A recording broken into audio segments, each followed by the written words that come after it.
The Exorcism of Aaron Galanis. About the author. This book was created by Dylan Herbert, who created and wrote many other titles. These titles include Jingleman Volume 1, The Wayward Lady, Dearly Beloved Volume 1, Sergio Even Lilies Weep, The Vent People, Mr. Goosehead, The Chad Billings Game Parts 1 and 2, Brothel of Redcraft, and Willie O. Stitches. All works by Dylan thus far relate to each book, diving deeper to create a world of horror as you learn more of the world of the Websters, Detective Robbie Wayne Clark, The Wayward Earth, and those affected by the various characters. You will be captivated as you go down this rabbit hole. The Galanis family is stricken with grief when the youngest son Aaron Galanis finds a strange board in his recently deceased grandmother's belongings. Grandma Galanis was strange the last year before her passing. She would be found talking to the walls, walking around the yard at night, and claiming that a fat man was coming to feed her to his hungry wife. The man's name was Baba Hoogie. Thinking their grandma was mentally unwell and suffering from dementia, they ignore her, but she told her grandchildren never to dabble with spiritual tools, and that when she dies they were to burn the Ouija board, but above all else they were never to open the box with the board in it, for it was a gateway to the other side. When the grandmother passed away, Aaron heard that he could talk to his grandmother online through a Ouija board, but soon he regrets his actions. At first it seemed like his grandmother until he saw the spirit's true form. It was the Baba Hoogie. All works by Dylan Herbert are based on experiences he has had in his lifetime. Most characters describe people he has met. Although the stories are exaggerated, they are still true experiences he has had during his lifetime or experiences others have told him. In 2022, Dylan began this journey. This book is in the same universe as Willie O. Stitches. This book has topics not suitable for younger audiences. It has language, violence, topics on assault, and other topics that may trigger or offend some viewers. If you do not like graphic depictions, are sensitive to foul language, or easily offended, do not read this title. This book is a horror book and has topics that are not suitable for younger audiences. If you do not like horror-based topics, please do not read. If you are suffering from trauma, depression, or any other mental illnesses, please do not read this title. This title has strong language that may be deemed as offensive to some. This book is not part of the other books, and you do not need any prior knowledge of Dylan's other works to read and follow along with this book. The Exorcism of Aaron Galanis is a book full of horror and dark-themed subjects. This book introduces new characters to the series. This book can be found on YouTube, Spotify, Wattpad, Goodreads, Apple's iBooks, the Kindle Bookstore, and Amazon. Thanks for reading. Chapter 1, The Gateway to Baba Hoogie. Part 1, A Grandmother's Tale in Delaware.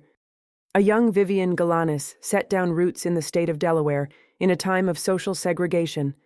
Delaware was a beautiful place to have a family by the year 2015, but those who grew up here in the 1900s knew of harder times and the blood their peoples shed. A time where young minds could not function as freely as they could now. A time where the segregation of black and whites were commonplace, racism was high, and the color of your skin mattered. You see, Vivian's mother was a black woman who was all for equal rights, for the white man had taken so much from her.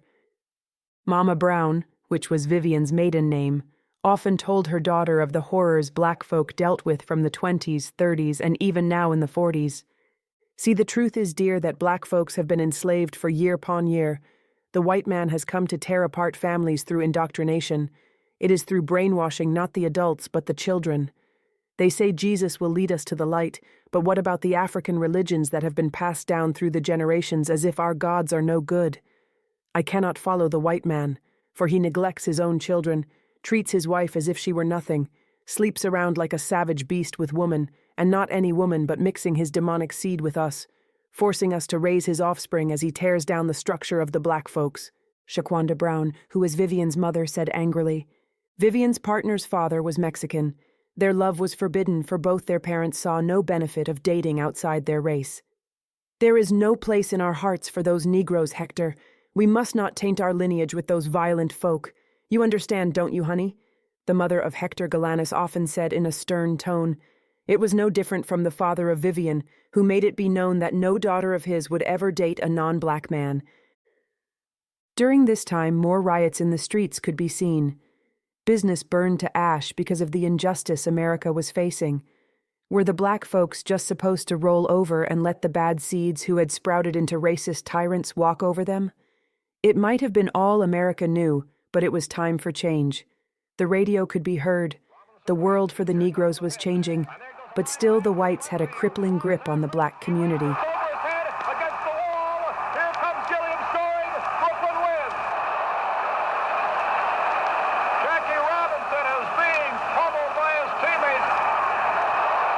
It was Jackie Robinson changing the world for black people, and they knew that if Jackie could accomplish such an amazing feat, the rest could follow. The world slowly began to change, and soon Delaware would be known for its welcoming nature to folks of all backgrounds. It might have taken decades, but eventually it got there. That is the story that Grandma Galanis often told me and Aaron before her health started declining. I wish I could have heard more stories about Grandma before she became almost a different person. She taught us about the world she came from, but we thought it was just ramblings of an old woman. She also said that we had no business dabbling in the darkness of Ouija boards, that they were bad omens. However, Aaron was so fascinated with dark games, crazy challenges online, and the occult. However, the same man who Grandma said stalked her would be the same entity that latched onto our family, for it fed off grief, sadness, and curiosity. My name is Loranda Galanis, the oldest grandchild. This story would see many crossroads, but at its core, Grandma wove all things together. Then it was Aaron who made all pathways that would never connect into this insane world of humanity, spirits, and demons. Part 2. What's Wrong with Grandma? The night was cold, as shivers could be felt on the body. As the harsh elements of the winter could be felt, I grabbed my blanket and pulled it over my cold body. We had just come from visiting Uncle Dalton in Virginia. Long trips always drained Grandma Galanis, and to be honest, it drained Mama and Papa as well. Suddenly, I heard footsteps outside my door, and a raspy voice could be heard. "Grandma wants you, baby. Come to Grandma Galanis, won't you, dear? When you see the crows, time is almost up. When the Baba Hoogie finds you, he sips your veins like a cup." "Don't let him get you, darling," the voice said in a soft whisper. I rubbed my eyes, for it was obvious that I was still asleep. My ears were playing tricks on me. It was moments later, I heard the front door open, then it loudly shut. As the noise sharply pierced my eardrums, I got up in a panic. What was going on? What was that door slam I had heard earlier? I heard Aaron rush down the stairs, and soon the voices of Mama and Papa. "What was that sound, Aaron?" Papa asked angrily. Aaron said he did not understand what could have made that sound that late at night. "Maybe we forgot to close the door?" "Oh my, honey, what if there's an intruder inside the house?" Mama asked in a scared tone. I got up, opened the door, checked my grandma's room, and then rushed downstairs to where my family was. As I saw them trying to figure out what had happened. "Where is Grandma at? Have you seen her? She is not in her room," I shouted, as fear gripped my soul. Nobody had seen Grandma anywhere. Soon we all heard a scream from outside. "Baba Hoogie, I have had enough of you. Leave this house. Leave me alone. No, I won't play your sick games. I know not where your wife is gone," Grandma Galanis said. Suddenly, I saw it in the distance in the front yard. A man was behind Grandma Galanis, smiling and waving. He seemed like a huge man who wore a t-shirt and jeans, with boots on. "Get away from her! Stay away!" I say, as I rushed out to the aid of my grandmother alongside of my brother, Aaron.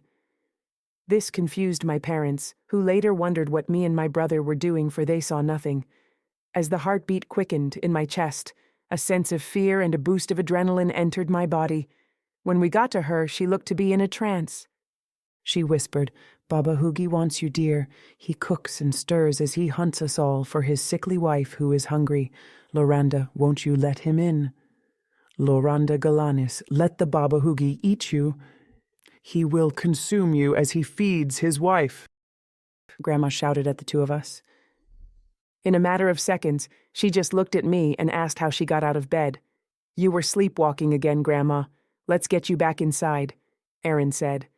The family was just relieved that she was safe, but as the week continued, things would get stranger and stranger. It would be a month later, we would attend the funeral of Grandma Galanis. Part 3, the Baba Hugi. The events following the night where we all saw Grandma acting strange haunted my dreams, invaded my mind, and I spiraled into thoughts of madness. Who was the Baba Hugi? Why was my brother and I the only people who saw the man standing behind Grandma? All questions which would be left unanswered for a while. Grandma was deteriorating as dementia claimed her life as its own. We did not know what to do, but our parents said we needed to give Grandma the most comfortable life we could before she passed away. It was a Sunday morning. The birds could be heard happily chirping as the cold breeze chilled the bone. As cold as the air was, it was nothing compared to what happened in the kitchen that morning. "Hey, Grandma. A friend was telling me it's possible to contact the dead through a Ouija board. Is it a hoax or is that game real?" Aaron said as he drank some orange juice. Aaron was always asking bizarre questions, but this question would change the mood of Grandma Galanis. You see, our parents were out getting groceries, and we were left to care for our lovely grandmother. "Listen here, child. Never use any type of spiritual tools disguised as games. Ouija boards, tarot cards, crystals, and such are a gateway to him. He who walks the earth to find those who are curious. The crows grow mad when the Baba Hugi comes. He drains the life out of all the bad ones. The Baba Hugi seeks food for his sickly wife. You must never use them, my grandchild. Promise me, promise Grandma, that you will forget about those demonic practices," Grandma shouted angrily. Aaron just laughed and said he was joking. Now Grandma was in a mood, for she scolded Aaron about how demons are not a joke. She talked about how they were real, and it's foolish to open doors to the dead, for once they had a taste of life, they would do anything to snuff your life out. The room grew silent as superstition, madness, and confusion filled the air. Aaron looked in my direction and giggled. Then he asked our grandmother something that none would forget. "Grandma is the fat man with the t-shirt, jeans, and boots, the Baba Hugi. Where does he come from, and when did you meet him?" Suddenly, Grandma stared at the walls for a minute or two. What had my brother done to her? She began her tale of meeting the Baba Hugi and why she wanted us never to use spiritual games, tools, and objects. "It happened a while ago. Your mother was 6 years old, and back when Grandpa Hector Galanis was still alive, I opened a door to the other side. At first it was an innocent game me and my friends all played, but soon the Baba Hugi would lay claim to the lives of all my friends, and later in life he would take your grandfather. Oh, how I miss him so. I was 24 at the time, and I was doing what all young adults did at the time. Nobody believed in demons, gateways to hell, or even spiritual forces. So in the summer of that year, a group of my friends and I got drunk and found an old Ouija board at the edge of the woods inside a cabin. We were so drunk and did not remember in full detail what happened until later that week. "Hey, Vivian, don't be like that. Let's have some fun. You and Hector need to relax," Dorothy, my friend, said to me. So after some persuasion and liquor in my body, we began to play with the board. It was Hector, Dorothy, Rick, and Iris who created a portal on the other side, and something walked through that night. As we played, nothing happened, and we thought nothing would happen. We asked the board if anyone was there. Can anything show us a sign, and even if it was real? All our hands were on the planchette, which was like a chip used for the spirits to communicate with the living. It had wooden carvings on it which said Uvarenia Lava Baba, which translates to English as the brood head of Baba. This was Slovak, a language not familiar with many who live in the United States of America. Iris got up angrily and shouted at the board, "Hey, you useless piece of trash, show us something. Do I need to read what's on the darn planchette? Okay, how about this? Uvarena Lava Baba, Uvarena Lava Baba, Uvarena Lava Baba," Iris said, as Hector, Dorothy, and even I laughed. "Oh my, I think you need to say it again, Iris," I say mockingly to Iris, and this made her even more upset, so she kicked the board, and this was when it started. Fog enveloped the group, as a menacing clicking noise and the smell of stew could be heard. Those clicking noises became louder as crows flew above our heads. A man approached Iris from a distance and spoke. "Baba Hugi wants to eat. The little babies taps their feet. My wife is hungry when they play. Don't let the Baba Hoogie out too late. Crows they race, friends they pace. If you hear the Baba Hoogie, he ate and ate. Let me out, let's be friends, let him cook your flesh it bends. Make her food, his wife is sick. Human flesh was picked at 6. As the man said that, Rick laughed and told the big man to leave. The man just stared at Rick as if he did not hear him, so Rick screamed at the man angrily. "Leave now. You are not welcomed here, or are you too dumb to understand English, you nerd?" We were too drunk, and definitely were seeing things. However, this was no hallucination, for the man grabbed Rick by the head and bit into his jaw. The blood of our friend trickled down the fat man's mouth as he smiled. He even started dancing as he held Rick Sanchez close to his body until he seemingly devoured our friend. The sounds of bones breaking could be heard. The sounds of our friends screaming could be heard. Rick screamed and begged for us to help, but we just stood there frozen in fear. The Baba Hoogie laughed as we saw his brown-stained white shirt and blue jeans. It was here we realized those stains were dried blood. He wobbled as he walked and left into the woods. The only thing left of Rick's was his arms, which were crushed when the body of the Baba Hoogie ate him. His body was too big, thus they tore off and dropped to the ground. After that, we called the police who did an investigation, but Rick never turned up. We needed to say goodbye to this evil entity that was haunting us, but the board was split down the middle and the goodbye section of the board was cut out.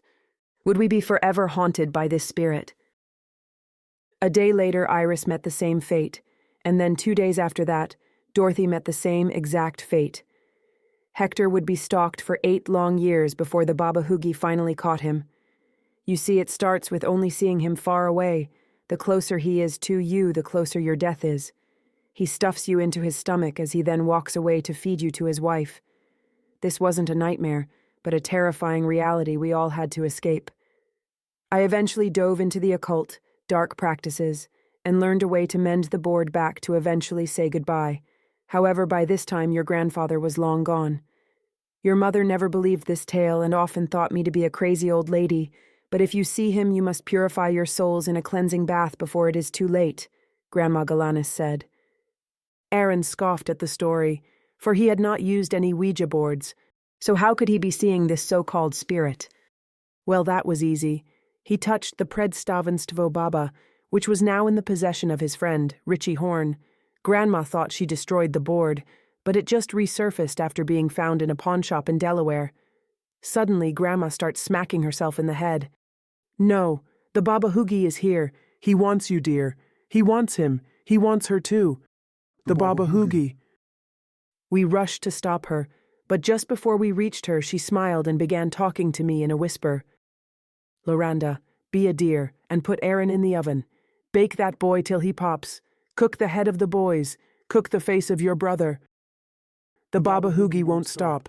He cooks the children in his pot." Suddenly, Grandma walked to her room and took a nap.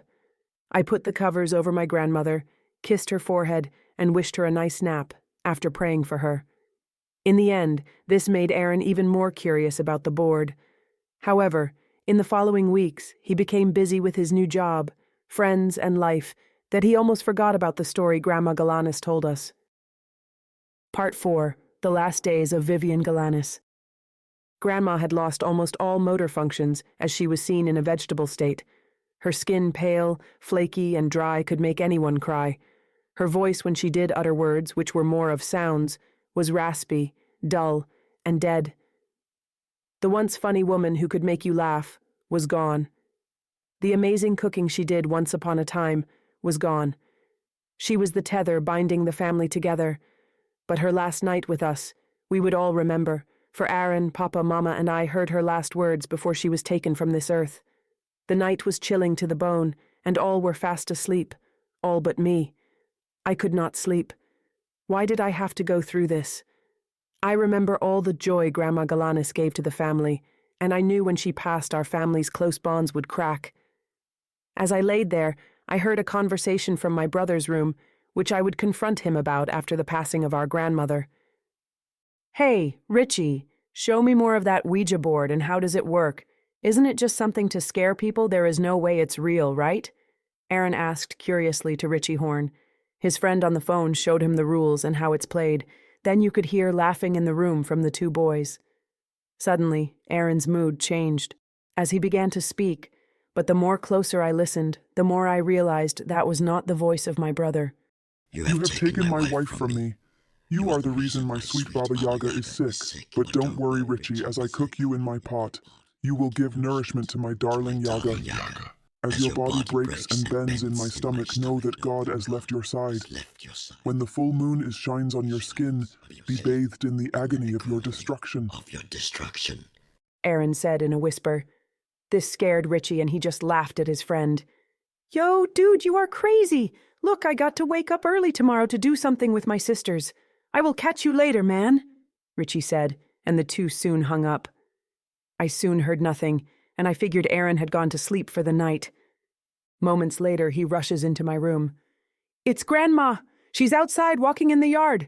Get Mama. I will meet you outside, Aaron shouted, then vanishes out the room. I had no idea what was going on, but I swiftly ran to our parents' room and told them what Aaron had told me. As the three of us rush outside, I could hear someone talking. Baba Hoogie wants Vivian Galanis. I looked to my left and right, and nobody was there. I asked Papa and Mama if they heard someone talking. However, they just said no and that we needed to focus on Grandma. When we got there, Aaron was holding Grandma and asking her what was wrong over and over. She finally spoke, and this would be the last thing she said before passing away. My grandchildren, beware of the Baba Hoogie. My whole adult life I have been dealing with that evil man. Your parents won't be able to see him, and I am glad for that, but leave Ouija boards alone. Do not gamble with your life, my sweet angels. Grandma has fought as long as she could. I am tired, weak, and I know that I am dying. Always protect your parents and brother, Loranda Galanis. I love you all deeply. The Baba Hoogie cannot be stopped, but you can pass it off by giving the Ouija board you summoned him on to another. I broke the board only for it to resurface. It cannot be burned. Thus I gave it to a family, and that child who held it happened to be Richie Horn, the friend of Aaron. Aaron touched it, and whoever he touched that night was affected just like him. My sweet grandbabies, be careful of the man who is watching us, Grandma Galanis said. Then she closed her eyes and never woke up. Grandma told us of the gateway to the Baba Hoogie. However, our parents thought this was all foolishness until strange things started happening after the funeral. 3 days later, we attended Grandma's funeral, and all hearts were heavy, for we had lost not only our grandmother, but our hero. Chapter 2, The Tainted Heart of Aaron Galanis. Part 1, Family Feud. The funeral of Grandma Galanis was over, but my chest was heavy, my mind a blur as that fog infected my mood, and my mental state devolved. Grandma was gone, and that grief I felt made me weak, sad, and teary-eyed. I could not bring myself to even eat. Days passed by, and I did not come out of my room. No doubt Mama was worried about me, for she would check on me, giving me hugs as I cried in her loving arms. Our grandma brightened everyone's days with her lightheartedness. Sure, she was a strange woman, but she still made all she came in contact with smile. It was as if she was everyone's hero. It was about 2 weeks after Grandma's funeral that I went into Aaron's room to check if he was doing okay. I told myself I needed to be strong for Aaron, but what I saw him doing set me into a fit of uncontrollable rage. I walked down the wooden hallway of our house and opened my brother's door. His room was once bright with superhero, Transformers, and anime posters all about, but now his room was dark, dull, and creepy with posters of heavy metal bands, pentagrams, and dimly lit candles. What was going on? In front of his desk was a picture of some lady with a long pointed nose. She had warts on her skin, but even though it was just a picture, I felt she was watching me.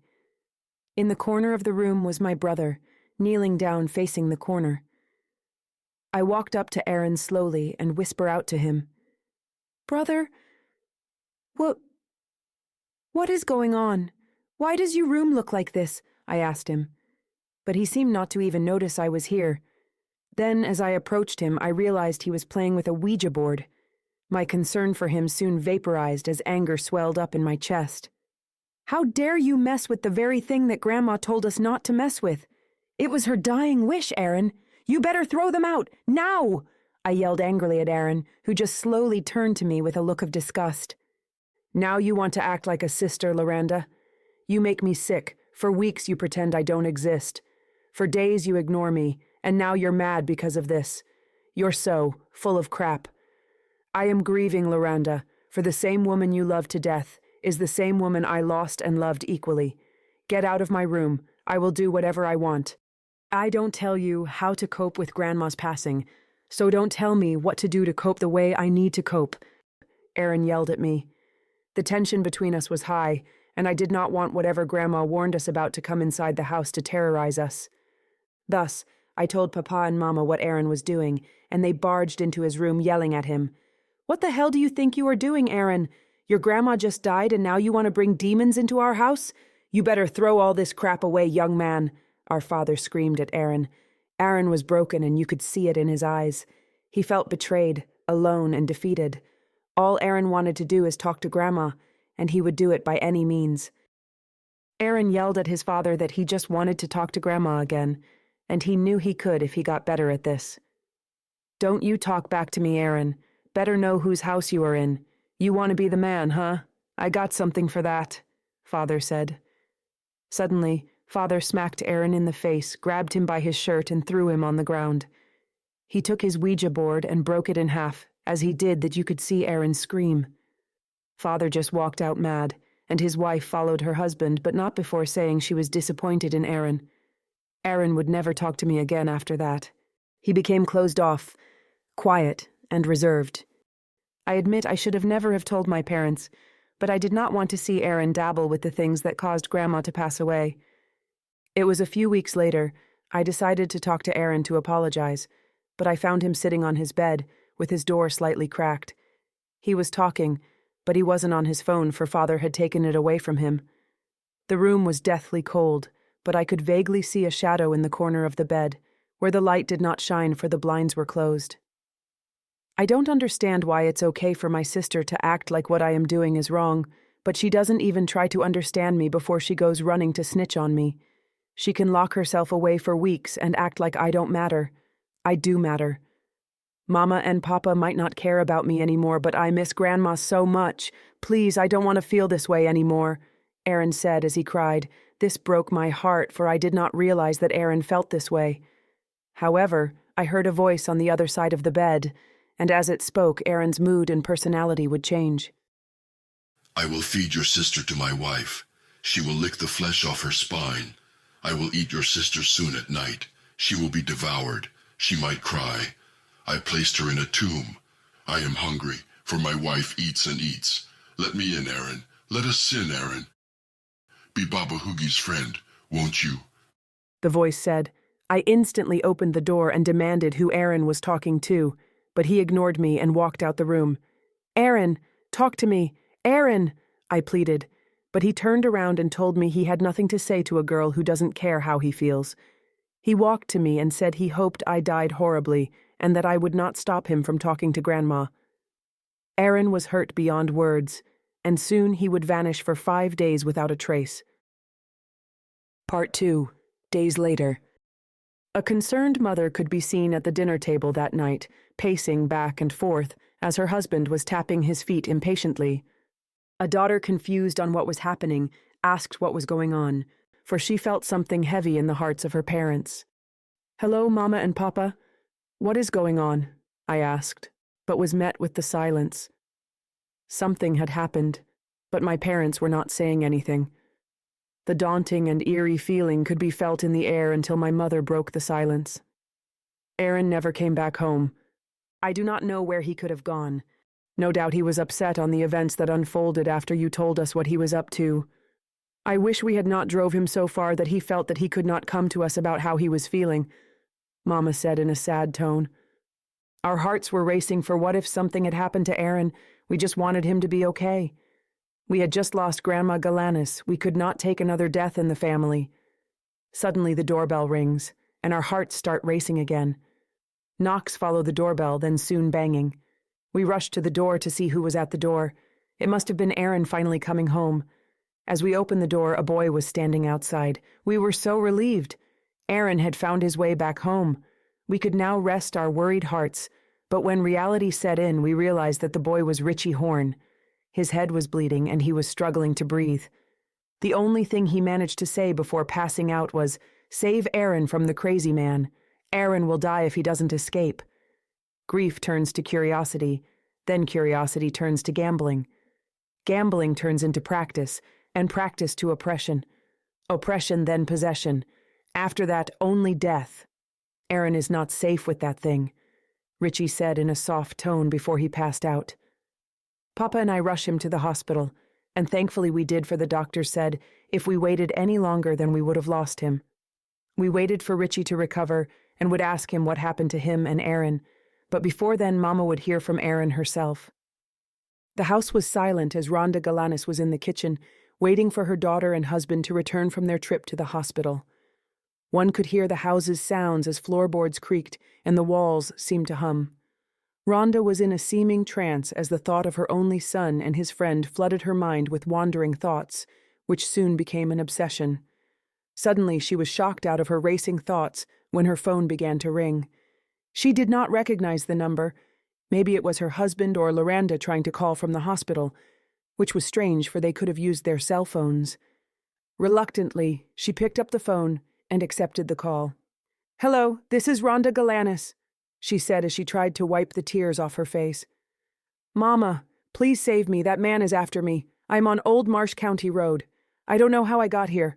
All I remember was leaving the house, going to Richie's, and then a man was chasing us. It doesn't matter where I run to, he is always the same distance behind me. I don't want to die," Aaron Galanis yelled to his mother. Mama said she would call Papa on the house phone and get her son some help, and that she was coming straight there. However, how did Aaron get there? That was almost 30 miles away. Rhonda called her husband and told him what was going on, so Papa left me at the hospital to talk to Richie when he awoke, gave me the keys to the car, and said he would be back as soon as he could, for Mama was coming to pick him up. My parents raced to Old Marsh County Road, but as they got closer, the conversation between Mama, Papa, and Aaron changed. "Papa, I am sorry. I just wanted to see Grandma and talk to her again. I did not mean to scream," Aaron said, and our father said he was sorry for hitting Aaron, and it seemed like things would get better. However, when Mama asked what happened at Richie's house, Aaron began to scream and yell. Aaron suddenly stopped, laughed, and as he started to speak, his voice got deeper and deeper. "He broke the board. Grandma is trapped. Do you hear the tapping? His flesh and skin cracks. You thought you could escape the fat man. You cannot escape, you bad man. I will tear into your bones, cook your skin on the stove. Give Aaron to my wife. Send your son to the hole. I want your boy. He is my friend. Friendo for friends, though. Let us be friends, though. Baba Hoogie wants a snack. The Baba Hoogie eats and snaps. Baba Yaga was so sick, so the Baba Hoogie found the kids. You better hurry, Rhonda and Joseph Galanis. Your son's body is mine. Oh, how fun it is to control the mind of the weak. Like Vivian Galanis, I will use this boy to collect more souls to put in my pot. Goodbye." As Aaron said this, they could hear the boy screaming in pain. Then the phone hung up. What was going on? Someone had murdered Grandma Galanis? Who or what? Our parents were confused, but that night they never found Aaron. However, Richie Horn would soon wake up, and maybe he had the answers we all needed. What exactly happened was a story filled with insanity. The story wasn't a long one, but it was a troubling one. I never knew that my actions towards my brother would end like this. I wish I could take it all back, for my brother was grieving just as we all were, but I did not care about that at the time. I miss you every day, my sweet brother. May you find peace, Aaron Galanis. Part 3. The Curious Tale That Richie Horn Told. Richie Horn was the childhood best friend of Aaron, and they were inseparable. Two boys who could be seen riding down the streets on their bicycles, laughing and joking constantly, up until the passing of Grandma Galanis would soon grow apart, when the Baba Hoogie came knocking. What happened to Aaron would shed light on what was about to unfold in the later months. A once bright and happy boy would become dark and violent. An injured boy wakes up to see me, Loranda Galanis, next to him. He is greeted with the looks of concern, confusion, and sadness, as my parents never found Aaron the night he called. Richie begins to look around confused on how he got here, so we asked Richie what happened the night Aaron visited him. Richie Horn told us in full detail after he calmed down what happened to Aaron. The story he told us would send terror to the bones of anyone who heard this darkened tale. The evening was like any other evening, I guess. Aaron knocked on my door, but something seemed off. Something felt wrong. Something in the air was heavy, and my best friend had tears in his eyes. I have never known Aaron to cry, but he had just lost his lovely grandmother, and I know that had to take a toll on him. He had a black eye, cuts on his face, and his eyes told a story of extreme sadness. He said that his sister was a hypocrite, for he heard her over the phone talking about how he was doing dark magic, witchcraft, and dabbling with satanic things. My friend said that instead of snitching to their parents, she should have listened to why he wanted to try these things. Oh, my sister wants things how she wants them, when she wants them, and screw anyone who has a difference of opinion. Papa always spoiled her rotten, and in the eyes of our parents, she can do no wrong. Aaron said to me, as his voice began to sound angry. However, he also explained how she would watch horror movies with family and friends. How was this any different? In the mind of Aaron, he saw no difference between watching someone perform these dark rituals and someone actually doing it. The brother grew to resent and hate his sister. He said his father was garbage, and instead of seeing why he thought this way, he tried physical assault, because in the mind of my brother he lacked common sense. Papa is a brute, a monster, and incapable of seeing things beyond black and white, and Mama just follows him like a mindless slave. It's okay, though, at the end I will do whatever I have to. I will find a way to talk to Grandma again. Do you have that Ouija board, Richie? Aaron asked. Why was he so obsessed with the board recently? Well, that did not matter. For the more we used the board, the more things started to happen. I got the board as a joke, not knowing that it was really haunted. We asked the board who it was and if it had good intentions. It said it was Grandma Vivian Galanis, and the two of us leapt backwards in surprise. It knew things I felt that only people who knew her would know about her. It was a sense of relief for something good was happening, and maybe, just maybe, Aaron could move on. However, he acted strange, saying he needed to go. I tried stopping him, but Aaron shoved me to the ground and yelled angrily. He wants her. Loranda is next to cook. Dead mice make the brewed stew of Yaga. Hoogie tiptoes through the Uga Walla. Baba Hoogie wants to eat. Aaron's soul was a yummy treat. As he said this, fear paralyzed my body, and as I saw his nose bleeding, I knew something latched on to Aaron that day. He ran outside past the woodline and soon disappeared. I could not let this thing have my friend, so I chased him. However, as I ran and ran, I saw a big fat man in the distance waving at Aaron.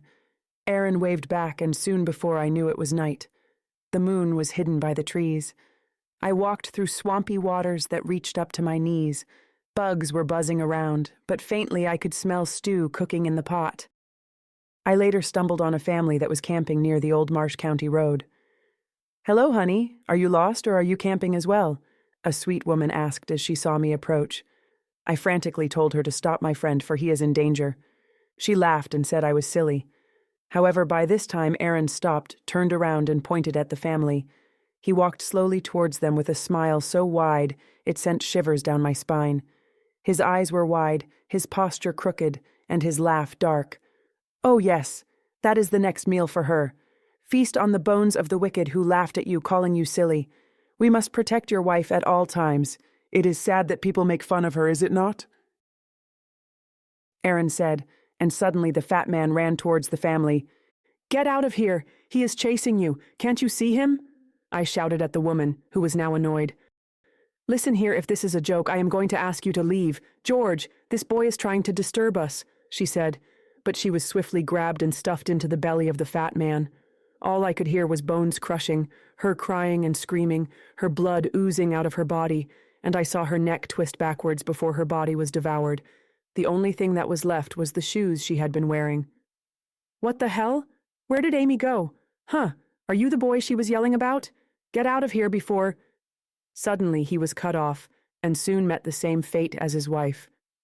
I saw their young child come out asking for her parents. I was shaken with fear as I felt the cold breeze hit my face. "Oh no, oh my God, he is going to eat a baby," I said to myself as I began to panic. However, the fat man did not. The air got thick as madness set in the mind of my friend Aaron Galanis. He walked towards the fat man and put his hand on his shoulder.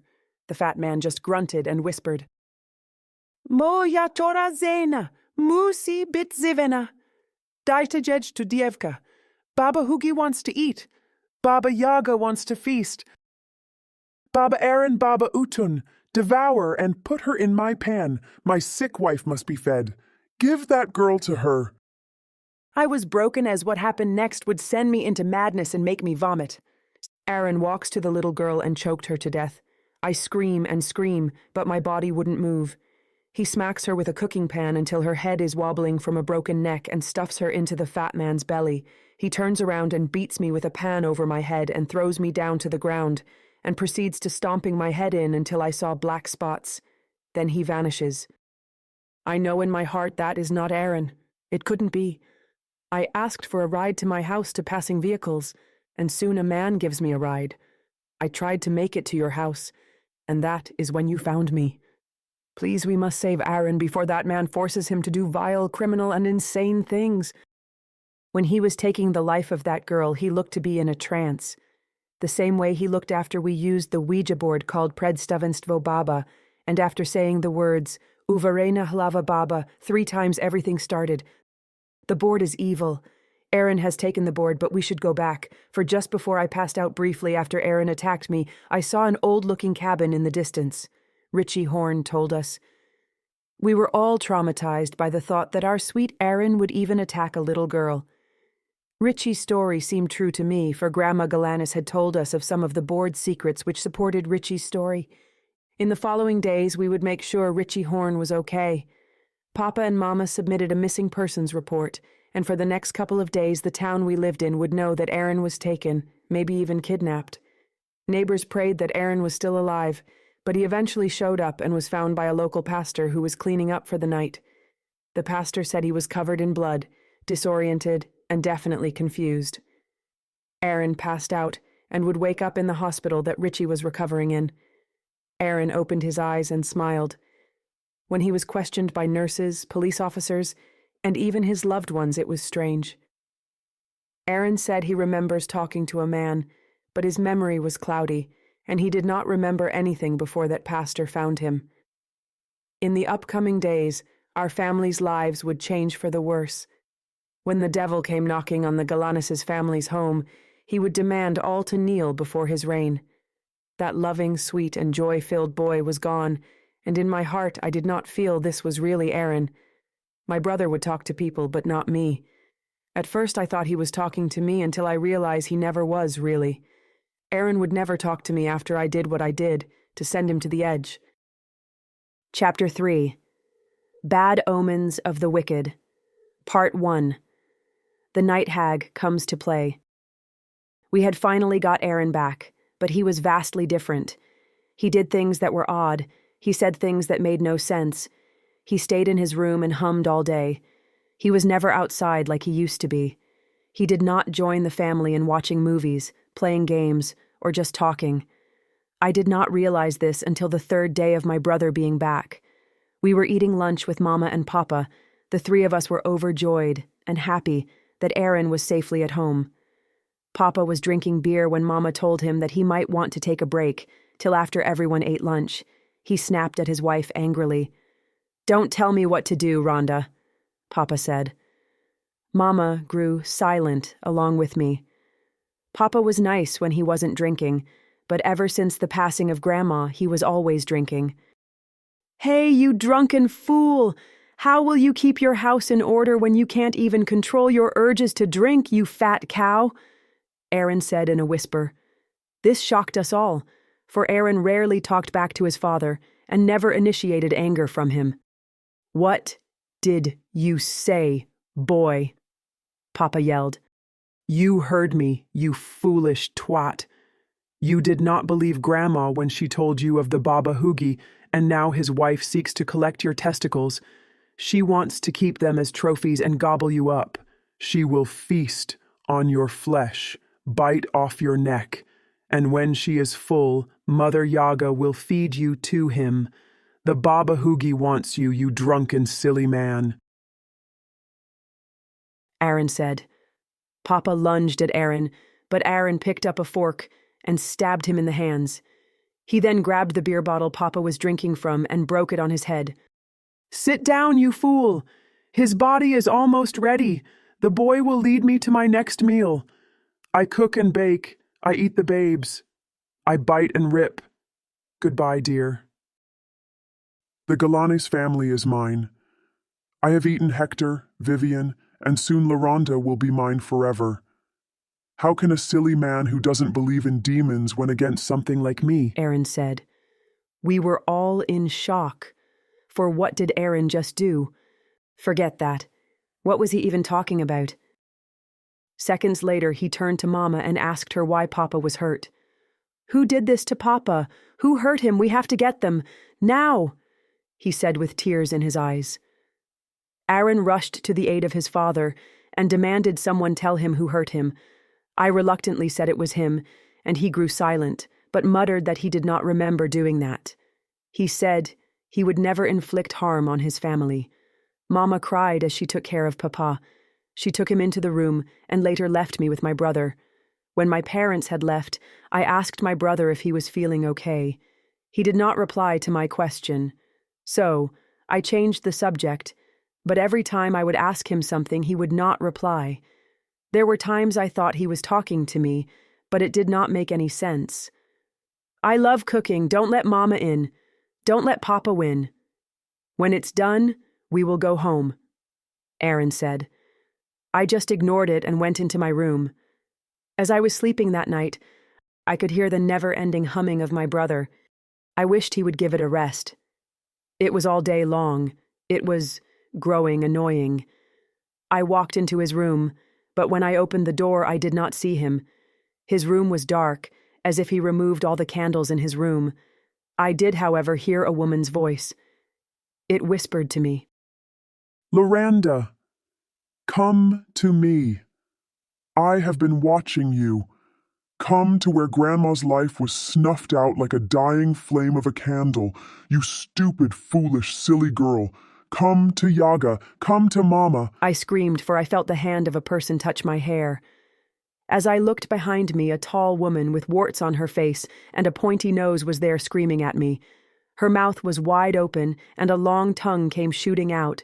I screamed for Mama and Papa. I prayed and prayed. However, when my mother came rushing in, she was met by Aaron, who was asking Mom to tell me to go to my own room. Aaron said I just barged in and started screaming. I would never forget that woman, and as fate would have it, she would visit me that same night when I went to sleep. That night was different, for I felt sleep would relax me from the stress of my life. In the course of not even 6 months, I witnessed the passing of my grandmother, my brother being taken, and my father being stabbed by my own brother. I needed a good night's sleep, but good sleep was not what I would get. As I am drifting to sleep, I see a shadow walk across my room and into the closet. As I focused, I saw the shadow in a cloak, and it was towering above the bed. A sense of fear crept into my heart as the room grew darker and colder. It was the shadow of a woman. She waved at me and chuckled. I tried to wake myself up, but I could not. I hear chattering and whispering. Don't wake her, Mama Baba Yaga. She won't understand. That girl doesn't understand anything. A voice said. A raspy, deep, and grotesque voice chuckles and speaks. LaRonda Galanis will know true fear when she sleeps. Sleep, my little roasted pot pie. Sleep and know never-ending peace. As you become part of my belly, dear. As the voice said this, I drifted into blissful sleep, until I was awoken by something sitting on my chest and choking me. My chest was collapsing. I could not move, and this was the first time I witnessed sleep paralysis. Part 2. Baba Yaga and the Flies. Sweet, blissful dreams soon turn into a daunting, dark, and blood-curdling nightmare. I sensed a shadow looming in my room, but my body could not move. What woke me up was a voice calling my name. As if one was whispering, it called my name. LaRonda, won't you let me in? LaRonda, won't you let Mama inside to play a day? LaRonda. It said repeatedly until I was awake. I soon am able to open my eyes, and as I do, the air in my lungs disappears completely. It was odd and scary. At the same time, because my window was open, I could feel the cold air on my skin. Something sharp scrapes against my skin, and a stinging pain soon holds me captive. It started as I saw a large figure crawl from the foot of my bed. It smelled rancid, like those homeless folk who haven't showered in days or maybe weeks. It soon crawls on top of the bed, and it was soon I saw it. Even to this day, I remember the long pointed nose it had. I remember the demonic eyes, as it had nothing but malice, hate, and sinister intentions. Warts, boils, and other deformities were on this person's face. It hunched over and soon lay on top of my chest. It felt like it was huge. I struggle and try to move in an act of desperation, but nothing works. My eyes were wide as she leaned over to my face. I come from the Ugawala, my dear. I am so hungry, Loranda. Let him cook you fast. Let him bake you too. I ate Grandma Galanis when the light it passed through. Dark and darker. Mama Yaga is sick. Aaron is mine. That boy is mine. I haven't had a young soul in so long, honey. Your brother has opened the gateway to the Baba Hugi, and my husband will do anything to see me well. The board cannot be destroyed, only passed, but do you have what it takes to pass this game, this curse, this dark spell to someone else? You did not even have what it took to make sure your own brother was okay after that pitiful old lady Vivian Galanis was taken from the land of the living. She cries and cries, even now like a prisoner who can never escape. My husband haunts the folk who dabble with the predstavenstvo Baba. He makes sure they are filled with terror, confusion, and paranoia, for the more scared they are, the tastier they are to snack on. He haunts and creeps and possesses the damned. He then cooks those wretched souls in the cooking pan. He feeds them to me, and I give him the leftovers. Lorana Galanis, you cannot save your brother. You cannot save yourself. You cannot win. I cannot wait to eat you, you pretty girl. I am the Baba Yaga. The entity said to me. She laughed and cackled, but suddenly stopped. As she said this, she used her long nails and cut my cheek, then proceeded to lick my cuts with her tongue. When her mouth opened, flies could be seen flying around inside her mouth, small gnats, and the worst part about it was that it was as if her tongue were actually a knife, for it hurt and pierced my flesh. She told me she had to go because her husband was outside, and he would scold her for getting out of bed without his aid, for she was sick. She left, and soon air came back into my lungs, and I could move. Ever since then I slept with the lights on. I was scared. I was afraid. I was terrified to be in my own room. In the morning it started small, but I started seeing a gnat here and there, but I soon in the following days realized there were many of them, and they were coming from my brother's room. Mama soon told me that Papa and she were going to visit Uncle Dalton's house. She said to treat Aaron nicely, and she hoped I was okay.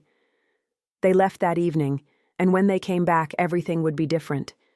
The night was no different from any other night, but the TV was on, and Aaron was staring at the television, but did not seem like he was even watching it. "Hi, Aaron, if you're not watching the TV, turn it off, please," I said to my brother, who did not respond to me. "Aaron, did you hear me?" I asked, for now this silent treatment was getting old. "Aaron!" I shout at my brother, but he did not answer. Why was he ignoring me? I figured he was still upset about me telling our parents he was dabbling with Ouija boards, and who would blame him? I just missed how close the two of us used to be. I walk over to him, and several gnats are crawling on his back and even inside his ears. I was worried, and fear crawled into my heart that night. I slowly walk in front of him, and what I saw would make me sick to my stomach. Gnats were crawling on his eyeballs, and he was whispering to himself. In a whisper, Aaron said something I would never forget. "Cook Loranda in a pot. Don't tell Mama, she will rot. Don't wake Papa, for he knocks." The Baba Hugi wants to roast. Mama Yaga ate some toast, spread her flesh like some jam. Aaron's gone back to sleep. Never wake up my lovely seed. Aaron said over and over. I tried to shake the gnats off my brother's body, but he harshly grabbed my wrists to stop me. In his eyes, it did not even look as if he were here with me. Dear sweet girl, you will die at the Uga Walla. He will cook you, the Baba Hoogie will. She will eat you, Mama Yaga will. Your grandmother failed to stop me, and through the curiosity of the heart, I lured Aaron Galanis to me. He will not suffer, but when his use has ran out, he will suffer. It is through the Predstavenstvo Baba I was reborn into this world. It was through the Stare Karti Ugawala, which are the old cards of the Ugawala. I was summoned into the land of the living. I am he who will feast on the weak. As you cry for your God, no, he does not care. You might scream for Mama, but she will be dead, just like you. You may scream for Papa, but his flesh is already cooking in the pot. Your time is running out, my dear. Loranda, won't you let us in? Aaron said in a demonic tone. I instantly ran to pack my bags, get my keys, and drove away to our church. I needed to talk to Pastor Miles, who was the same pastor who found Aaron when he had left for days. I needed a house cleansing and spiritual rebirth. I was terrified of my own house, my own room, my own brother. However, when I got there, I would find the doors of our church covered in red. As I walked closer to the door, it had a smell of slight metal about. It smelled like blood as it dripped to the ground. The doors of the church were opened, and on the altar I saw Pastor Miles, but he was getting stuffed in the body of a large man. My heart sank, for it was the Baba Hoogie. The Baba Hoogie looked in my direction as it did its strange wobble and charged at me. I ran back into my car and went to my friend's house. His name was Alonso Michael Alvarez, who I just called Al. It would be a long week, for my parents would not return until next week. This story would see so much death, so much pain, and so much suffering. It was my faith in God that kept me together, I felt. Oh, Grandma Galanis, I am so sorry you had to deal with this demon. I do not know how to beat this couple who seeks me and my bloodline gone. Part 3. The devil creeped that night. Loud banging could be heard at the doorsteps of a young boy's house. It was probably his annoying neighbor who always had something to complain about, so he ignored the knocking, but when the knocking continued, he decided to check who was knocking so loud at this time of night. He walks to the door and opens it, and a girl flies into his arms, crying hysterically. The girl was his girlfriend, and her name was Loranda Galanis. Loranda, what is going on? You are shaking. Did something happen? Alonso Michael Alvarez said to his terrified girlfriend. Loranda explained everything, for she did not know who to tell. You see, Alonso and his aunt were psychics, spiritual mediums, and spiritual guides. Ever since she was younger, she would have her boyfriend read her fortune, do blessings on her life, and more. If anyone would understand about the demon haunting and hunting her family, it would be him. Listen, baby, it sounds like you are dealing with spirits, entities, and demons that originate from the old world of people who speak the Slovak tongue. Baba can translate into old woman or grandmother. However, I am deeply concerned about the Baba Hoogie, for if it is a man, then he uses trickery and deception to lure folks to him. According to the Uga Bagados Lientian, which is a book full of evil spirits, demons, and fallen angels from the old world, and inside this book, it talks about the Baba Hoogie and the Baba Yaga. The tale of the Baba Hoogie and Baba Yaga goes back to 106 BC. It is terrifying, and to be honest, it's dark. If these demons have latched on to your family, we must purify all the members in your household with sage, cinnamon, holy oils, and water, along with a spell of protection. Alonso said to me, the story of the Baba Hoogie and Yaga was more than just a child's nightmare. It would grip the strings of sanity, for when the devil and her husband came knocking, lives would be snuffed out quickly. It was a chilling winter in a small village in Russia.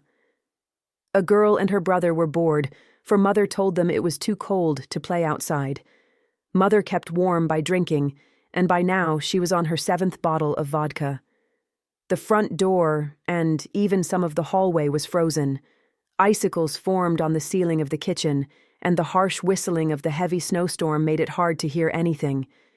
With a knife, the boy carved symbols onto a board, for they found a book, an old book from their great-grand-uncle, that spoke how to bridge the world of humanity and spirits. Of course, the children did not believe this tale. Belinskov wrote carved letters, numbers, the words, hello and goodbye. On the board it was called Predstavenstvo Baba, on the chip that was the connection to the spirit world. His sister Lyubov, which in Russian sometimes means love, wrote on the ground in goat blood Uvarena, Hlava Baba. In their uncle's journal it said Baba Yaga helped children, that she lived to bring joy in the hearts of all, and one could be granted with many blessings if they called out to her with the purest intentions. This was 83 years ago. Belinskov and Lyubov did not believe this story and giggled. They began chanting that sentence over and over again until they grew tired. Uvarena Hlava Baba, Uvarena Hlava Baba, Uvarena Hlava Baba. They said over and over. Then they made up a tale of her, not knowing that she granted wishes, and the words spoken after summoning her would happen, and not until one said goodbye would her blessings cease to manifest. They made a story how Baba Yaga had a loving husband, which was something profound, for who would love a hideous ogre and a witch? Hugi would, he was a fat man, but made her smile every day. She was once a really beautiful woman, but dabbling with dark magics, the Predstavenstvo Hlava Uga Vestitov corrupted her, making her sick. Eventually, the people who called out to her would start demanding things like riches, fame, and things corrupted souls driven by greed would do. This made Yaga Baba even more sickly. Her husband was sad and just wanted Yaga to get better, so he read the entire Predstavenstvo Hlava Uga Vestitov, and this changed him forever. His mind twisted and grew dark. He grew a mouth inside his belly to eat the flesh of bad children, corrupt adults, and all who would use Baba Yaga as merely a tool. It was here soon that people would make fun of Yaga now, for she looked disfigured, old, and like a hag. People soon gave her the name, the Night Hag, for she only came out at night due to her appearance. She cried to Baba Hugi every night, until he told her he loved her no matter what, and if these people saw her as ugly, their flesh would be consumed, their bodies boneless, and their souls eaten. Hugi, why do they treat me so badly? I don't want to be ugly. Yaga wants no ugly, no more. I am sad, darling. Please help the pain in my chest, for they laugh and mock me, throw stones and hit me. I am tired of my face. I am broken in death's very face. Yaga said to Hugi, but as always, Hugi said he loved her so much and that she was the most beautiful of God's creation that he has ever saw. Hugi said eating of wicked boys, girls, and adults would restore her health. However, the eating of a human was a taboo and would warp the mind of the two. No longer were they just Hugi and Yaga, but they became mad demons known as Baba. They lived deep inside the woods, inside a cabin, and Baba Hugi would find wandering souls, chase them, hunt them, haunt them, kill them, then cook them for his lovely wife. The book twisted their souls until there was nothing left to take, and they died. The skin eroded, the organs turned to liquid, and a dark spell was activated. One who uses the Predstavenstvo Baba could summon them back into this world. Baba Yaga would visit the children she once blessed and afflict them with unimaginable pain. The children could not move, they were paralyzed, and doctors did not know what was happening, so the birth of sleep paralysis and the paralysis demon was birthed. Her husband, Baba Hugi, hunted his victims, and the closer he was to you meant the closer your death was. He started off with being far away, but he slowly haunted his victims, and when he was next to you, he would stuff you into his stomach, by any means, and cook you at home, making a meal out of your flesh, blood, and organs for his sickly wife. Then the two of them would feast. The children of those Baba Hugi hunted would be attacked by Baba Yaga. When the siblings said this, they heard a knock at the door. They told their mother, but when they got into her room, a woman was sitting on top of her. The woman was tall, hunched over, and had a black, tattered cloak. They saw her standing on chicken legs, or maybe she had chicken legs. Her nose was pointy and long, and she cackled and giggled as she licked the face of their mother. In the corner of the room, loud shaking could be heard, and a fat man wobbled in. Soon he stuffed the mother in his stomach and left with the woman. A week later, the arms, legs, and head of the children were found by the aunt who came to visit. The children played with things they did not understand, created a wish that was dark, and ever since that day Yaga and Hugi have been haunting families with their unquenchable hunger. When Alonso finished the story, I was shaken with even more fear. But he said according to the Uga Bagidos Lientian, we could escape them by protective spells, cleansing and purifying the soul, and the rebuking of the demons out of the house they were haunting, but the entire household must perform it at the same time. I had a plan. We were going to purify Aaron, Mama, Papa, myself, and the house. I had enough of these demons that took Grandma Galanis. However, when I returned home the following day, a darker tale would be told. Chapter 4. The Possession of the Galanis Family. Part 1. The Collapse of Sanity. Things were never the same as they once were, or maybe it was the people that were different. My once loving and kind brother seemed like a different person entirely as he became violent, heartless, and a shell of his former self. The house was dead silent, but strange sounds were coming from the basement. My parents would not be home for some days, so it was just me and Aaron having to cope with the madness we unleashed after the death of Grandma Galanis. My boyfriend said he would keep me company until the morning. Then we would meet up at school. As we walked in the kitchen, it was dark, and an eerie feeling was about in the air. Faint footsteps could be heard as we searched for the lights. However, when Alonso flipped the switch, we saw a silhouette washing dishes at the sink. Seconds later, the lights turned off by themselves.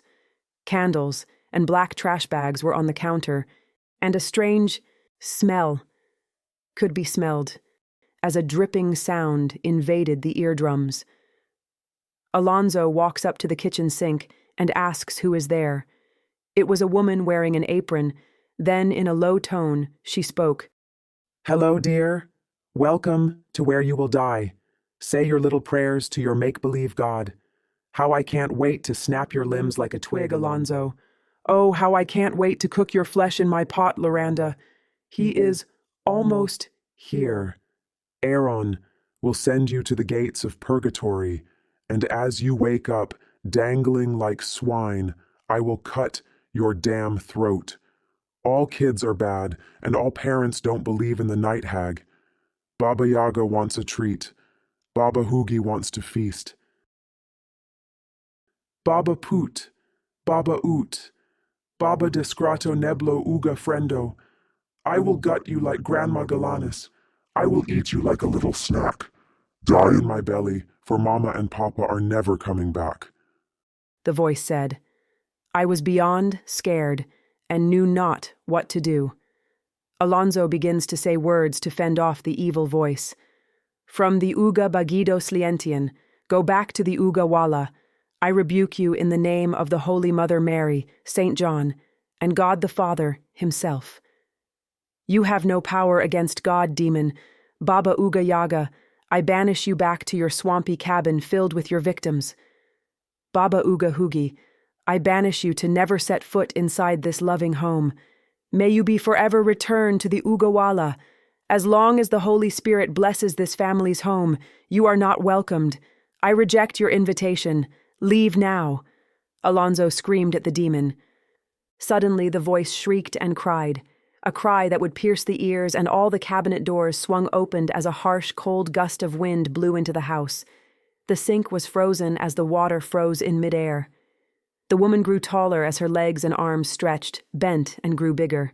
Her voice deeper as her hunch grew more severe. Her legs were chicken legs, and as the lights flickered, she cursed at us. Stupid boy, I will gobble your heart in my pot. I will eat you ears and your brain. Your God is nothing, and I will be back to feast again. I will be invited in, and next time your girlfriend will pay the price. I refuse to lose to a silly man. Silly damn brat. Baba Yaga wants you, dear. As she said this, she charged at the both of us and then vanished. The wind stopped, and the ice disappeared. Everything was normal until later that night. We heard a voice in the basement of the house. Nobody had ever gone here before unless it was Papa working on some kind of project. "She wants you gone, Mother. I will bring you back. Loranda is just a snack. Loranda wants you gone, Mother. I will bring you both back. Papa Hugi and Mama Yaga, may you be reborn and set free." The voice of Aaron could be heard. We rushed into the basement and saw a large pentagram drawn on the floor in what seemed like blood. The same black trash bags were all around, and it was then I realized that the trash bags were stuffed with something. Aaron laughed at me, and he looked terrible. He had black bags underneath his eyes. The color of his eyes were fading as darkness claimed his soul. He had a terrible rash around his lips and disgusting blood-filled pimples on his face. He took out a knife and what was in the black trash bag next to him. It was a puppy. He stabbed that helpless animal in the head and drank its blood. We were disgusted and filled with fear. He then cut off the head off the puppy and dripped it in the middle of the pentagram-shaped circle he drew. It was now I realized the blood was the animals he had killed in cold blood. Alonzo rushed my brother, for he knew if he completed this ritual, it would be too late. The soul of my brother was being tainted. He wasn't Aaron anymore, but now he was possessed by Baba Hugi and Baba Yaga. However, Aaron broke 2 of his fingers in front of Alonzo and said if he tried anything, he would kill Aaron in front of me. I begged Alonzo to stop, and so he did. However, Alonzo was soon stabbed in the stomach by what possessed Aaron, and in a blink of an eye, Aaron jumped into a vent, breaking his limbs as he climbed, and vanished from the house. I rushed Alonzo to the hospital, and luckily he recovered. When my parents came back, they suspected nothing, for the house was clean, and were greeted by Aaron. However, I knew that this was not Aaron. When I came back home, Mama asked if our week went well, but was soon cut off by Aaron, who asked if they could talk alone. I begged Mama not to, but she laughed and said she would talk to me soon. She hugged me and my brother, and she went into her bedroom where Papa was. What would happen next, the family was not ready for. Part 2. The door to the Ugawala. A mother is swiftly grabbed by the throat as her screams echoes throughout the house. A father tried to stop the assailant, but is harshly bitten in the neck. As his neck is pierced with sharp teeth, his flesh is ripped open, and now his injury is oozing with blood. The parents recognize who the assailant is, and to their great terror, it is their beloved son, Aaron Galanis. "Aaron, what the hell do you think you're doing? Stop!" Mama could be heard screaming. I race into the room, but it is closed. Suddenly, the door comes crashing down, and Papa has wooden splinters in his neck and underneath his eyes. Pain shoots into his body as his brain realized his injuries are severe. He is leaking blood out his neck and begins to have body spasms. I quickly call Al on the phone. I scream into the phone. "Al, Aaron is back and is attacking Mama and Papa. Oh my God! Please, baby, help us!" I yelled. Suddenly, I saw Aaron's eyes roll in the back of his head, and he speaks. Enter the Ugawala, my dear. I promise it is sweet and a treat. Give us little Loranda as we eat upon the flesh of that wicked duck. Fried Loranda. Sounds good. And Mama Yaga wants her toes. Papa Hugi cooks her nose. You won't escape. We have Aaron as he is begging for death, for help, for hope. However, he will not get that. Burn in your despair. Aaron said, as he threw up blood in Mama's mouth. Suddenly, Mama was just as Aaron was, and they began kicking and biting Papa. The two ripped into the flesh of Papa Galanis as they laughed and giggled. "You have been such a bad boy, Mr. Galanis. May you know only death as I rip out the throat of your family, for it is your very family that is in shambles, you godless man. I am sure that bite from your neck hurts, but don't worry, you will enter the Ugawala soon with dear wifey and son," Mama said. Aaron went inside their room, grabbed a pencil and jammed it into the eyeball of Papa, and as he screamed, he lost consciousness. The bedroom door had a dark purple glow, as vines and weeds grew from the cracks of the door. Mama opened it, and I saw a swampy region with a cabin in the middle.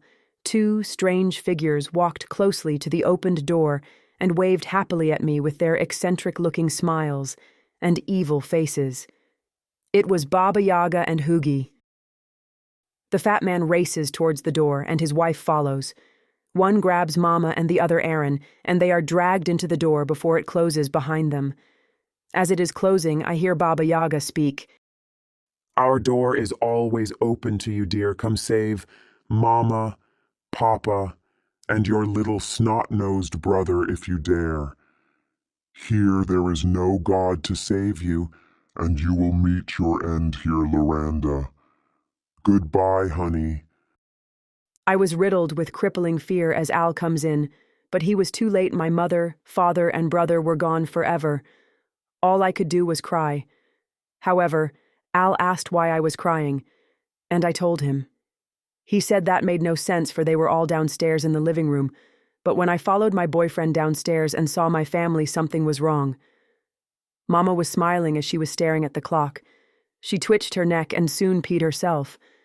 Papa began drinking her pee and smacking himself in the head. However, Aaron looked at me, but his body wasn't facing me. His head turned like an owl, and you could hear his bones snap as he pointed at me. Loranda, come to the Ugawala. Your precious boyfriend cannot stop what is to come. Aaron has touched the Predstavenstvo Baba. Aaron has seen the Stare Karti Ugawala. Your brother cannot be saved by the Uga Bagido Slientien, and now he is forever trapped in the Ugawala. May your family rot in the agony of a boy's mistakes. As he said that, I ran out the house. However, when I did, a bright light appeared, and I was back in the room. Mother was now hanging by her neck from a vine, as blood trickled down her body. Father was standing on the wall, but not falling down as he smiled at me, and Aaron was laying on top of the ceiling. What on earth was going on? Al told me that this must have been the dark magic of the demons who were haunting my family, so he said he would go into the Ugawala with me. Thus, we entered the gateway that had been made in my parents' room.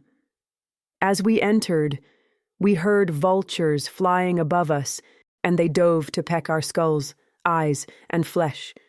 Fish that had legs came with their monstrous teeth to eat us, but we warded them off by singing the songs of Mother Mary and the Holy Apostles. Everything was dark, and the smell of hundreds of dead people could be smelled, for the shallow swamp had dead bodies floating about everywhere. Suddenly the fat man screamed, but where was he? He came out of the mouth of a dead woman who was floating about the swamp. This was absurd, but we needed to save my family, and I would do anything to save my family. Part 3. The Ugawala. Al was like my guardian angel, for he knew prayers, spells, and other things that could ward off the demons lurking in the shadows. We would need that if we were ever going to escape this satanic place. There was a long wooden pathway from the swamp to the house of Baba Yaga and Hugi. The Baba Hugi seemed to vanish after coming out of the corpse of that woman.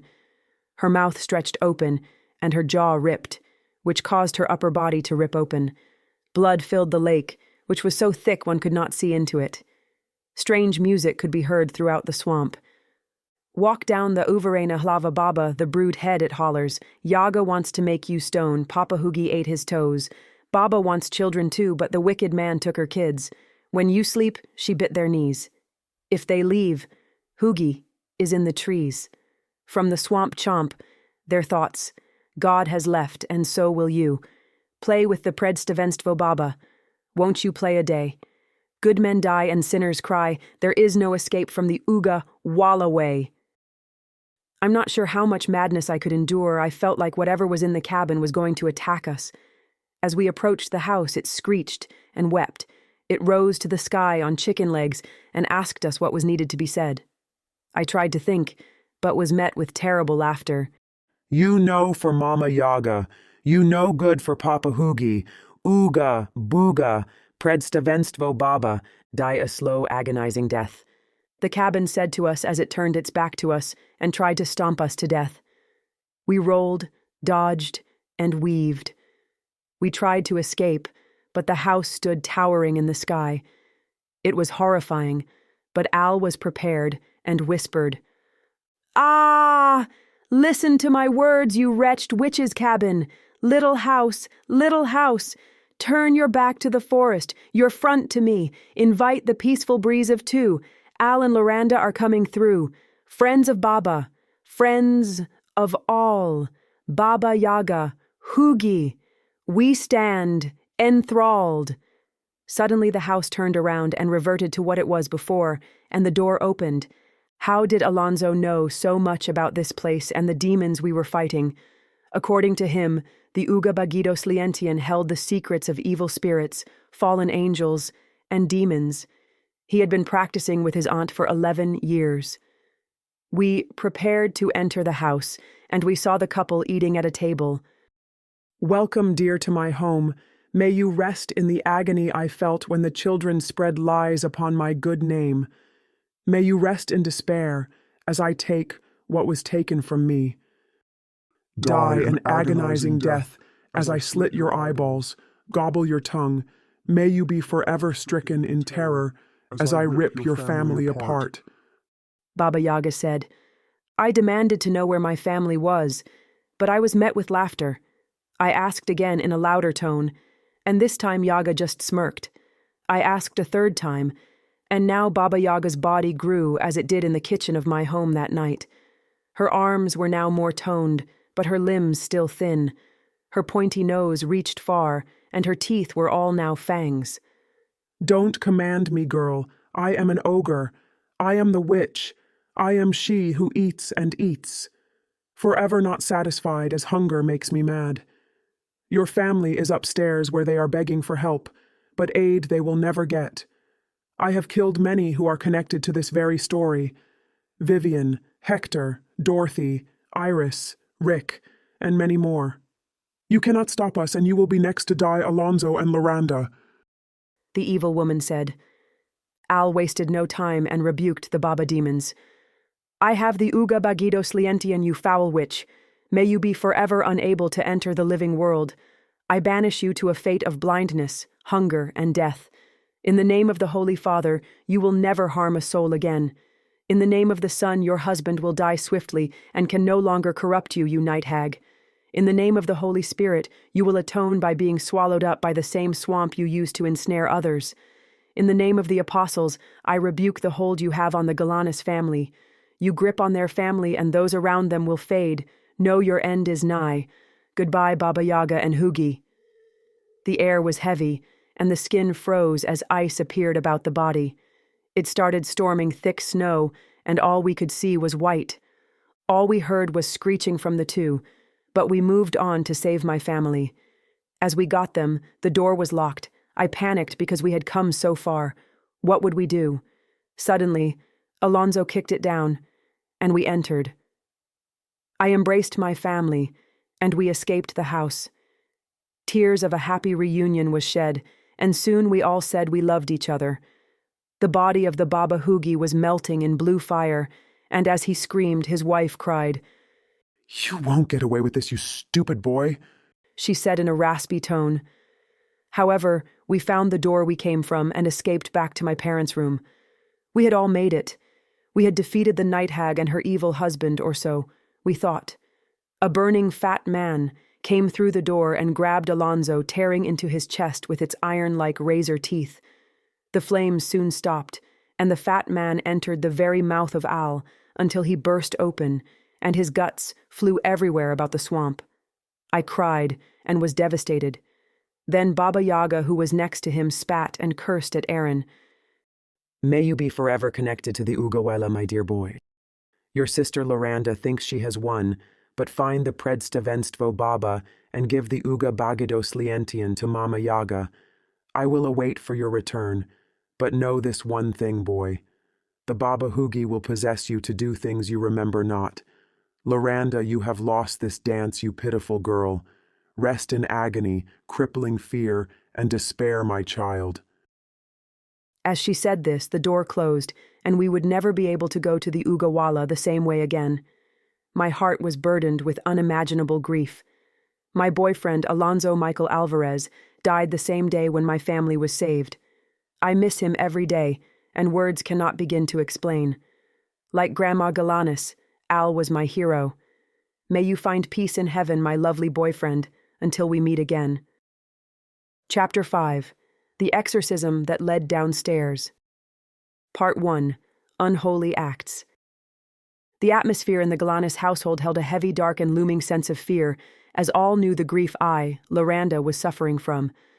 My boyfriend was ripped out of my very hands as the Baba Hugi tore him apart. There was no body for a funeral like there was for Grandma. Mama and Papa had no words to comfort the wary soul of me. My parents hardly remembered anything, and just like the older folks, they pretended like it never happened, but nobody could forget the sacrifice of Al and all he did for our family. Alonso was loved, cherished, and looked up to by many. I know his aunt was devastated when she heard the news. Love was ripped apart like a granola bar, and that love was snuffed out in an instant. Aaron at first was becoming his old self, but I would find him sitting in the yard for hours, gazing towards the trees, grass, and woodline. I was worried at first, but soon my concerns were laid to bed when I saw him make a group of friends. But it was strange that every few weeks he would be playing with new kids, and his old friends he made disappeared without a trace. However, I had school, my parents, the loss of Alonso, and more to worry about. Soon, life passed by, and it had been 6 months since the passing of Grandma Galanis. I was coming home from school one day, and a girl that had been hanging with Aaron recently ran up to me and said there was something seriously wrong with my brother. She yelled to never have Aaron talk to her again. Her hair was wet, her eyes had tears, but I could smell a slight smell of a swamp. I run to find Aaron, for I was afraid that maybe the Baba Hugi had my brother. Suddenly my phone starts to ring, and I pick it up. Hello, Loranda. I am here with all my new friends. It's a pity that the girl escaped, but that doesn't matter, for when she goes to sleep and wakes up, she will be in the Ugawala. I have old friends, new friends, and Mother Augustine. Oh my. They are crying and trying to tell me the Holy Bible has what my soul needs to be purified. I doubt that. I have the predstavenstvo Baba. I snatched the Uga Bagito Slientium from the cold hands of your old boyfriend's aunt's hands. I have what is needed for the revival of Baba Yaga and her husband. Come to St. Augustine Baptist Church of the Saints. In an hour or all these children will be burned at the stake for their sins, and dear old Mother Augustine will die. If you tell a soul, I will burn them on the spot. I have found your weakness, Loranda Galanis. It was so easy to possess this boy, for he forgot about all that happened when he was possessed. It was like taking candy from a baby. Aaron is mine, and soon the Galanis family will die. Aaron said to me before hanging up. I should have noticed that things were too good to be true, or maybe I just wanted some sense of peace for all the losses I had bore witness to in the past year. Aaron kept to himself ever since we all ventured back from the Uga Wala.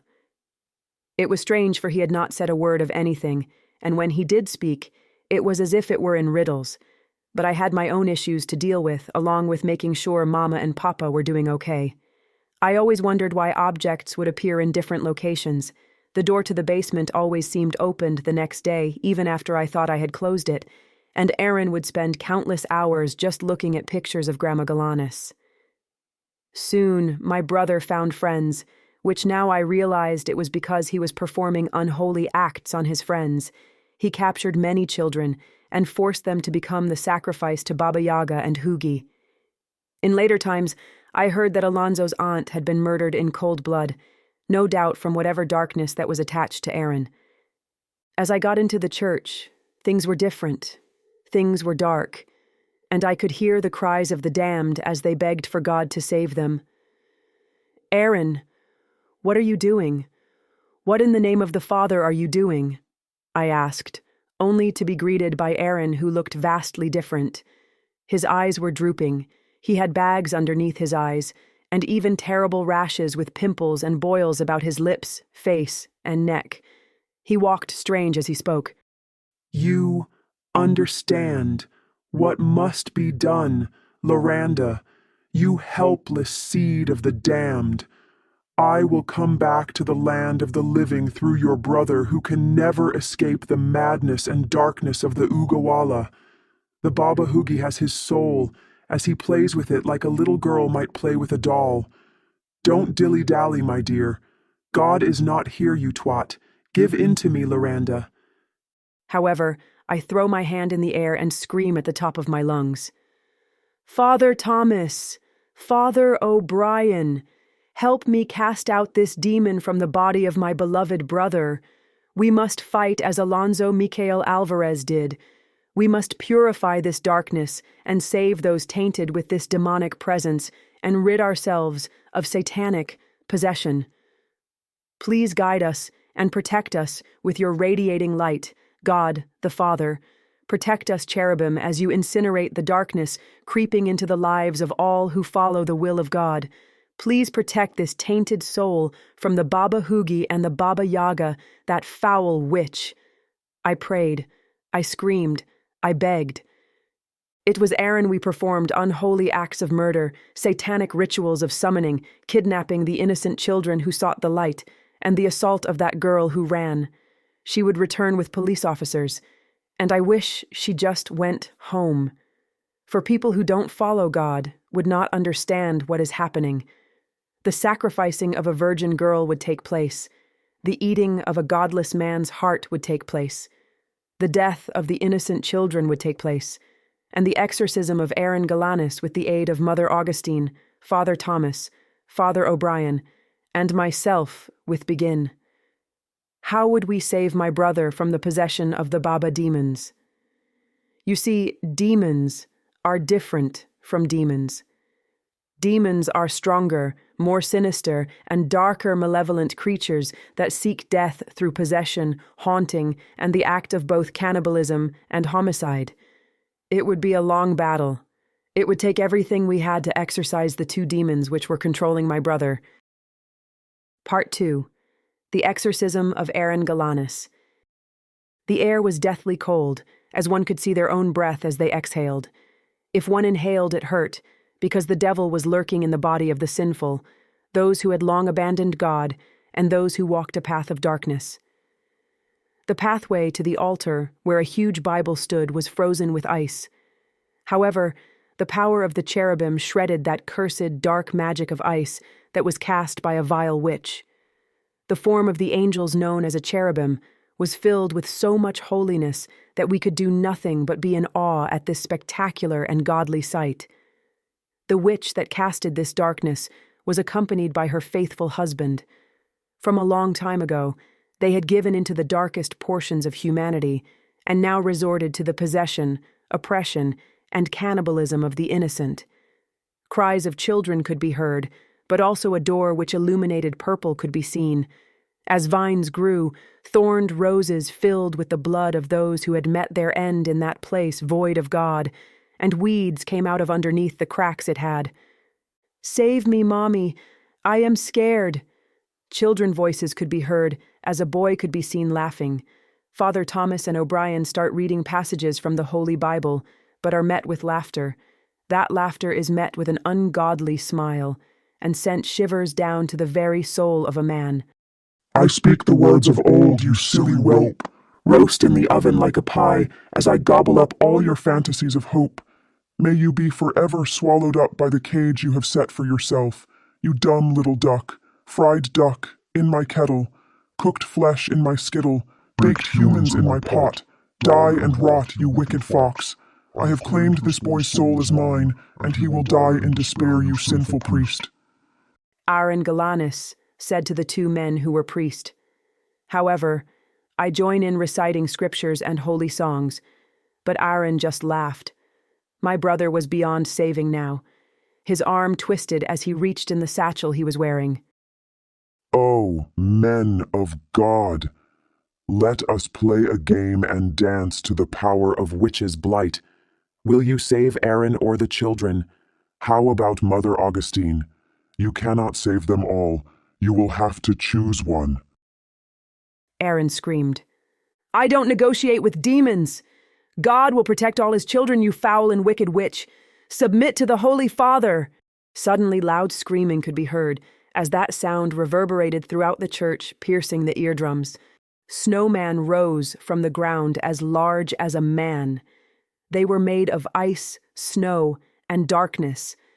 As they rose, they attacked a child, who instantly turned to ice.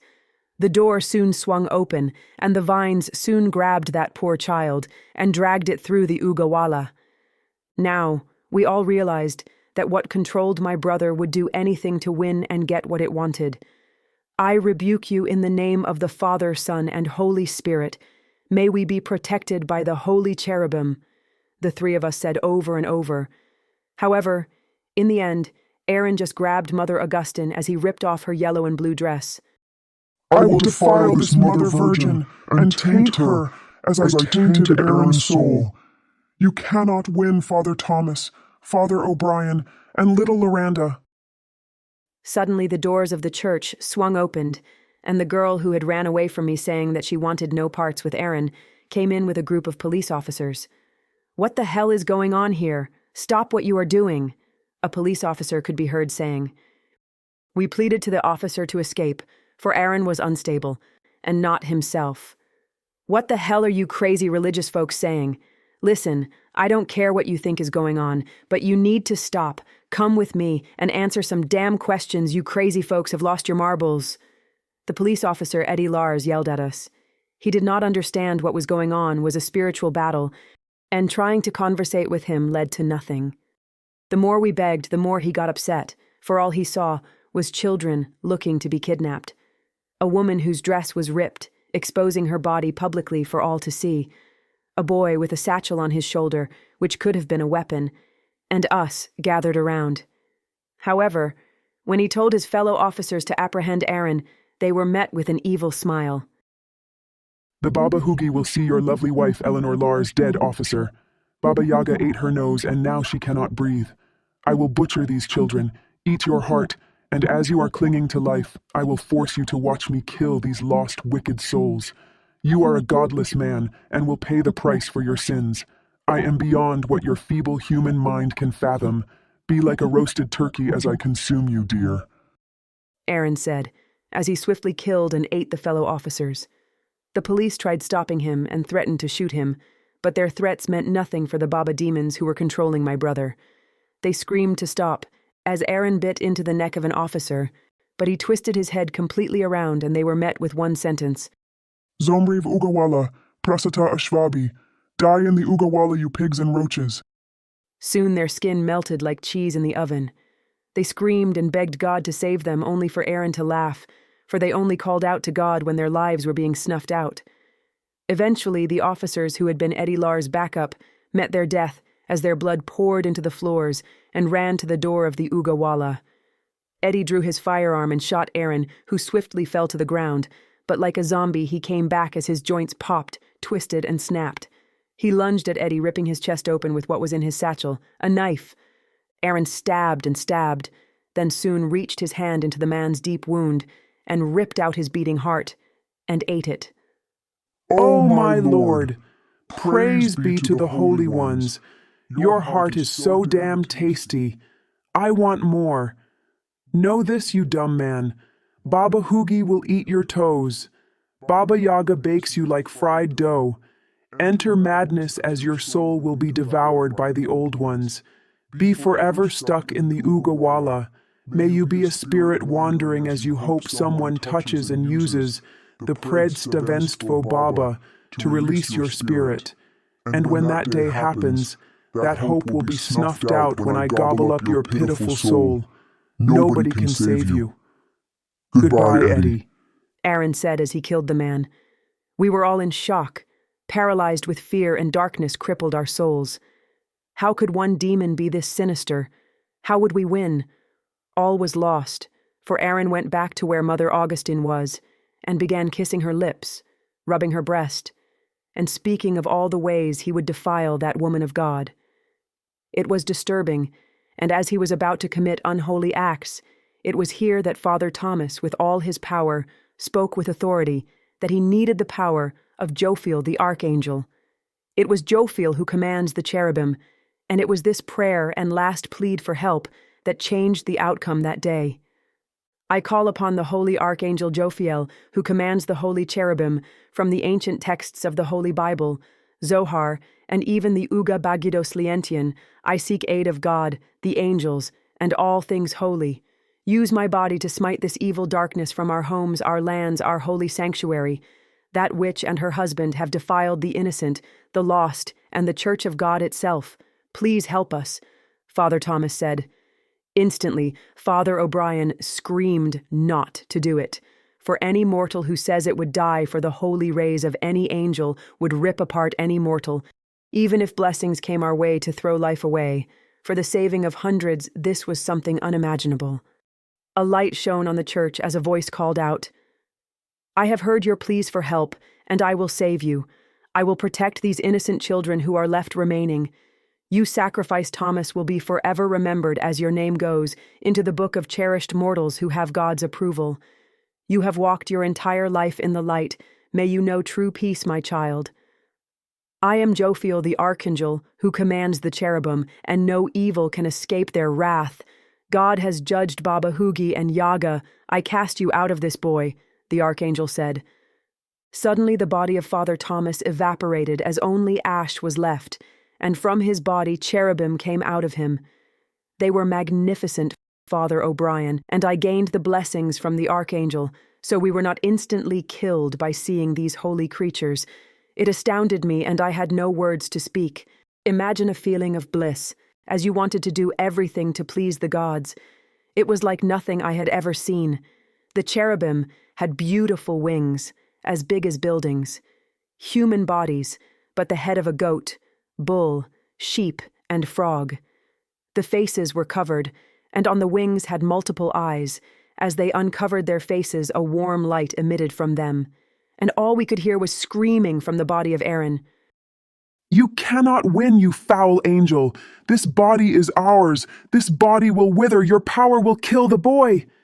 Aaron shouted, but soon the snowman melted. The air grew quiet as my brother's body fell to the ground. The door opened as the voices of Yaga and Hugi could be heard, and everyone was safe.